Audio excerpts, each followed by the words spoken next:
This last week, going on 2 weeks now, I have been out of work, home, resting and recovering because I recently had a surgery. Leading up to my surgery, the plan was to do a laparoscopic surgery. So with nixing the laparoscopic procedure and going actually, for lack of a better term, y'all, I'm not a doctor, cutting me open. They went through my C-section incision to remove my fibroids. And with doing that, because it was a more invasive procedure, my recovery time got increased. This weekend is all about having a balance between rest and recovery.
Y'all, I was so hungry. I was borderline hangry, y'all. And I just was like, look, I'm ready to sit down and rest and relax and eat my food in peace. But what's going on, y'all? Welcome back to my channel. My name's Lisa if you're new here. This last week now, I have been out of work, home, resting and recovering because I recently had a surgery.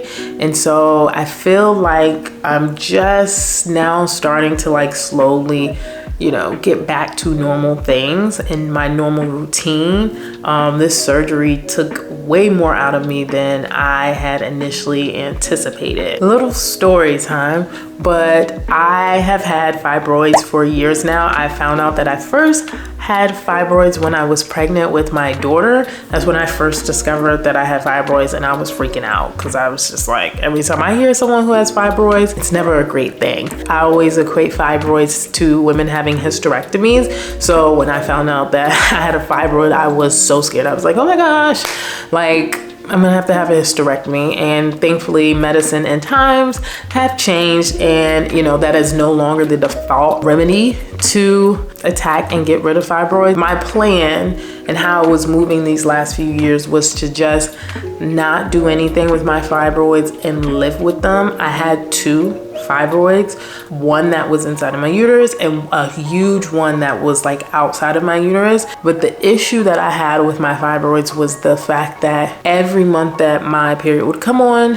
I would have extreme excruciating pain. And in order to help myself get through the pain and go to work and just take care of things around the house, I would have to take ibuprofen around the clock, because if I didn't, I just felt miserable and I didn't want to do anything. I was doing that for the last 2 or 3 years, but it was literally when we went on our Lisbon trip that I was just like, yep, I gotta do something about these fibroids. And I don't know if you all watched that video. If you haven't, go watch it after this one, because it was a great trip nonetheless. But around, like, I felt like my energy level from day 1 transitioning into day 2 was night and day different. Like, I watched the video and I could just see like my energy was different because I was in so much pain and I was pushing through. I love to travel, and to feel like this pain that is being triggered by my fibroids is impeding on something that I love so much. I was just like, nope, not willing to deal with that. Shout out to the staff at the Naval Hospital here in Naples.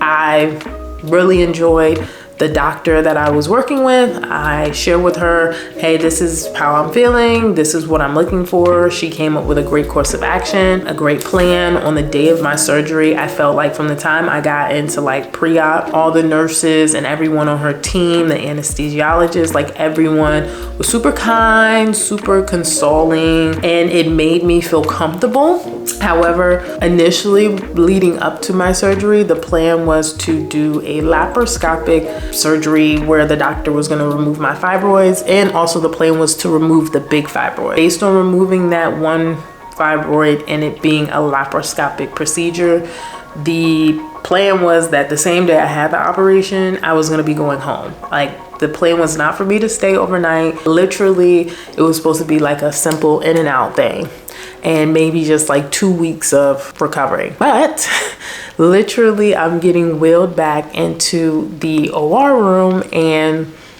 the staff, they're like, I don't think these like instruments are sterile to do the laparoscopic procedure. And so with nixing the laparoscopic procedure and going like, actually, for lack of a better term, y'all, I'm not a doctor, cutting me open. They went through my C-section incision to remove my fibroids. And with doing that, because it was a more invasive procedure, my recovery time got increased. So instead of doing 2 weeks of recovery, the doctor recommended a month of recovery. Instead of, hey, you don't have to stay in the hospital, I ended up spending a night in the hospital. And also, instead of just taking out my one fibroid, the doctor ended up taking out both. So that's the good thing. Needless to say, this procedure, it went well, and I'm happy that I had a safe procedure and had a good medical staff that was caring for me. But I was not expecting to kind of feel the way that I'm feeling post-surgery as far as like the time of recovery. I definitely feel like, hey, I'm progressing. Amen, and thank God for that. But I still have some recovery to partake in. This weekend is all about having a balance between rest and recovery. Earlier, I was recovering, getting back to my normal routine. Now I'm finna rest, y'all. I just started the, Mr. McConan. I didn't forgot this man's name, and I've been watching this documentary series for like 2 days, but the WWE docu-series on Netflix, I just started watching that. So that's what we're finna do for the remainder of the afternoon until I have to get back to recovering / getting back to my normal self.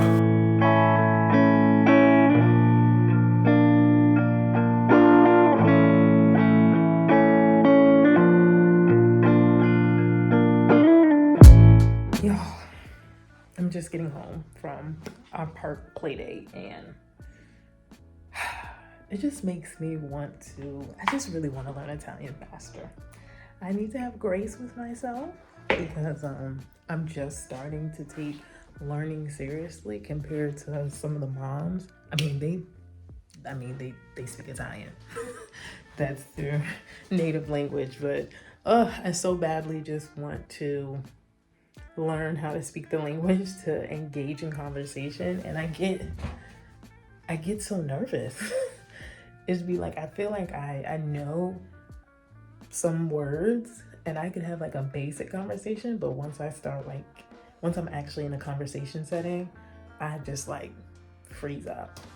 So I'm gonna figure this out. But in the meantime, I've got my Italian lesson in about an hour, so I'm going to review before I meet my teacher.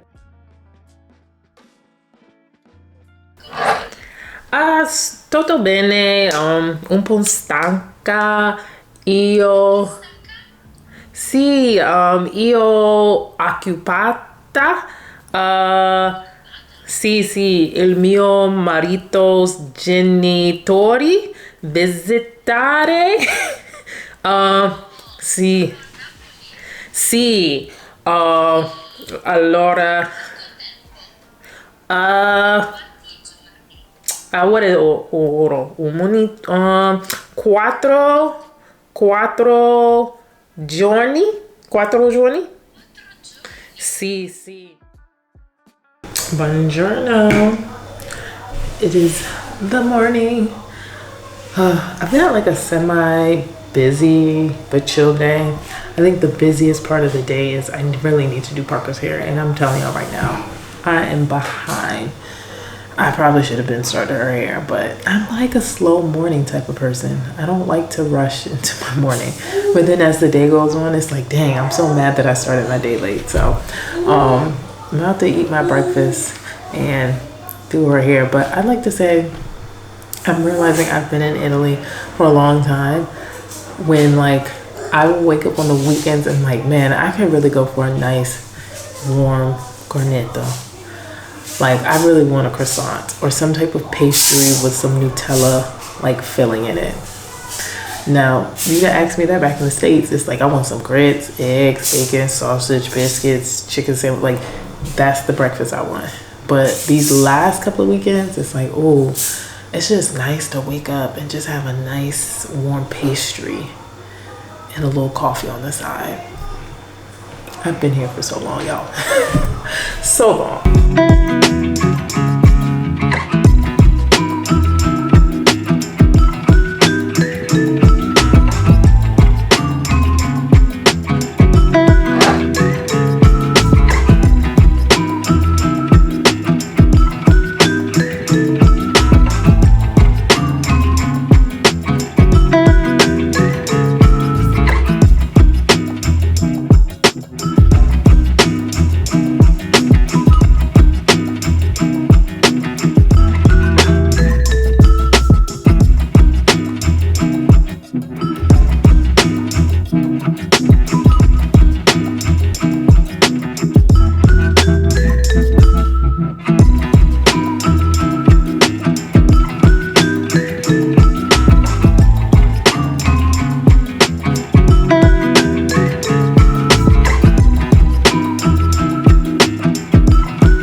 Y'all, so just got back from church. Service was really good this morning. It's a good message about God just always being there and loving you even in your times, and even in times when you're running away from something, that he's there, and that, you know, we can hear him the best in our times when we're alone. I have got to cook dinner, and it is fall, so y'all know it is crock pot season.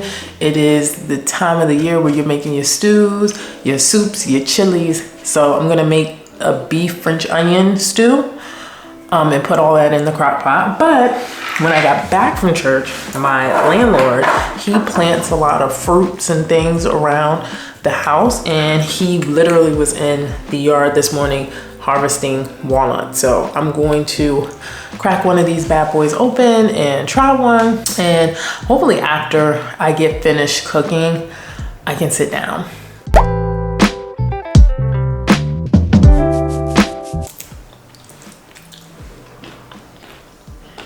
Okay, that bite wasn't bad. Some other bites, it was woo, in your face, walnut.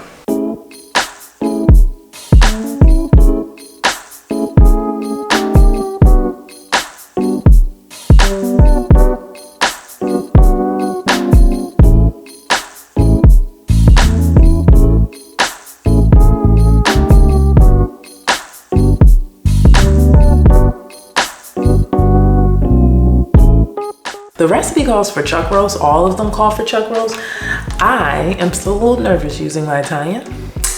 And I've realized that some things in English don't always like translate and transfer over to Italian. So I didn't want to go to the butcher and ask them to cut me a good piece of chuck roast. So I just picked up some of these. I don't know if this is the right cut or not. I don't. But it's beef, it's steak. So we're just gonna see. But hopefully it does not impact the quality of my stew.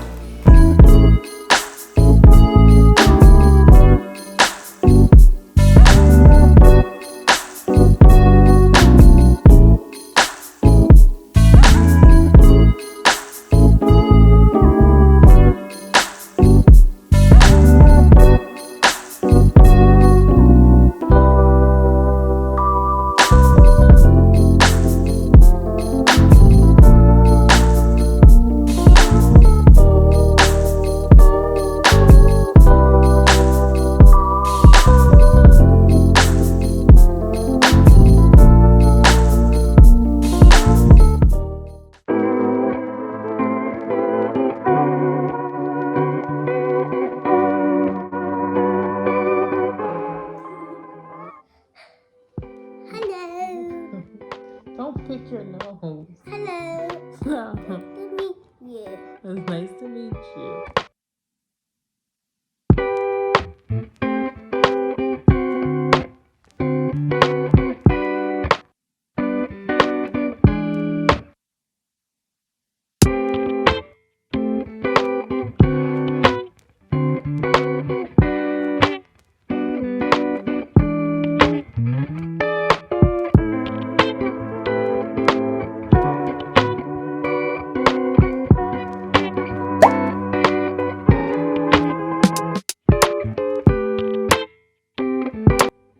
Y'all, as you can see, just getting back home, changed, got a little comfortable, but overall, this has been a great reset and relaxation weekend, just being able to chill, slowly ease back into productivity, but not overdo it, and most of all, spending time with family. So I hope you enjoyed this video. With us transitioning to Guam soon, and just kind of being in a season of change, I'm definitely going to do some more vlogs on my channel. So if you enjoyed it, please like this video, comment, and subscribe. And if you have any questions regarding Italy, because I'm still here and I'm coming back. Like, again, this is just a quick temporary move and then we are moving back here. So if you have any questions about Italy, if you're about to transition here, or if you're new here and you have questions, feel free to drop them down below in the comment section. I do respond back. Give me about 24 hours. Within like 24 hours, I will always respond back. So if you have any questions, please feel free to ask. And again, like, comment, and subscribe. And as always, I'll see you in the next video.